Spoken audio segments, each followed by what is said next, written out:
Now we're going to talk about myelination. So myelination is this little cell that will cover the axon of a cell. So here we have an unmyelinated neuron, and here we have a myelinated neuron. So as you get an action potential moving down, the action potential, the way that it works is it'll go down and it'll change the voltage of little channels that let in ions into the cell. And as those come in, that will move down the axon, right? So if you have this one right here with all of this exposed, you will have to let ions in at every single tiny little section. Moving down, down, down, down, down, down, all the way until you get to the terminal button. And then at the terminal button, you will have the release of neurotransmitters. So this takes a long time because you have to do it at every single station, right? When you have myelination, this works as insulation for the cell. So it's like if you put electrical tape on a cable. So instead of having to do it at every single spot, you can just do it first here.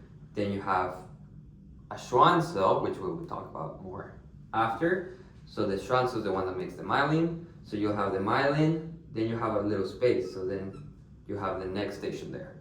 And then the next one here, the next one here, the next one here. And then you just go towards the cell.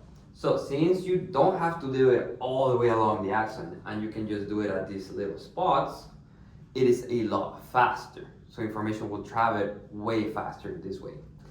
This is called saltatory conduction. The reason it's called saltatory conduction is because you will just jump from here to here in these little jumps.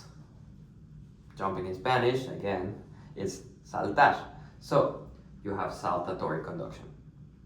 These little nodules right here, we call them nodes of Ranvier. So nodes of Ranvier. And those little nodes is where you will have that exchange of ions happen all the way down until you reach the terminal button. If you don't have them, obviously things are going to be a lot slower because you will have to do them all the way across. Now, myelination can happen in different ways. We have what happens in the peripheral nervous system, which is what I'm demonstrating here, which is the Schwann cells. So this is one individual cell will be covering one little section of the axon along the cell. In the central nervous system, you have oligodendrocytes, which look somewhat like this, and then they reach out to multiple parts of an axon or multiple neurons, and then they will make their little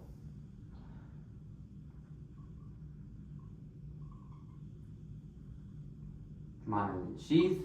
So let's say you have a neuron that goes from here and then it has its axon going through. So then different parts of that axon are going to be myelinated by the same cell. Or even different cells are going to be myelinated by one singular oligodendrocyte. When you're looking at Schwann cells, it's just one individual cell wrapping around one individual spot. The Schwann cells are found in the peripheral nervous system. The oligodendrocytes are found within the central nervous system. So this is why you can see there's some differences for something like Guillain-Barré syndrome that attacks the peripheral nervous system because it will attack the Schwann cells, destroying the Schwann cells. And since you don't have Schwann cells anymore or they are damaged, your peripheral nerves are going to be a lot slower in conduction. Then you have something like MS, multiple sclerosis. That is something that attacks oligodendrocytes. So you will have lack of myelination in the central nervous system. Other than oligodendrocytes, there are other glial cells that we will be talking about within the central nervous system. Within the peripheral nervous system, we usually just have Schwann cells and what we call satellite cells that will help nourish the cell. But in the central nervous system, we have a lot of different cells, such as microglia, which are called microglia, so little eaters. They will be the cleanup crew basically for the brain and the spinal cord. Then you have the oligodendrocytes will obviously do the myelination. You have ependymal cells, which are related to the CSF production. And you have astrocytes, which are responsible for the blood-brain barrier.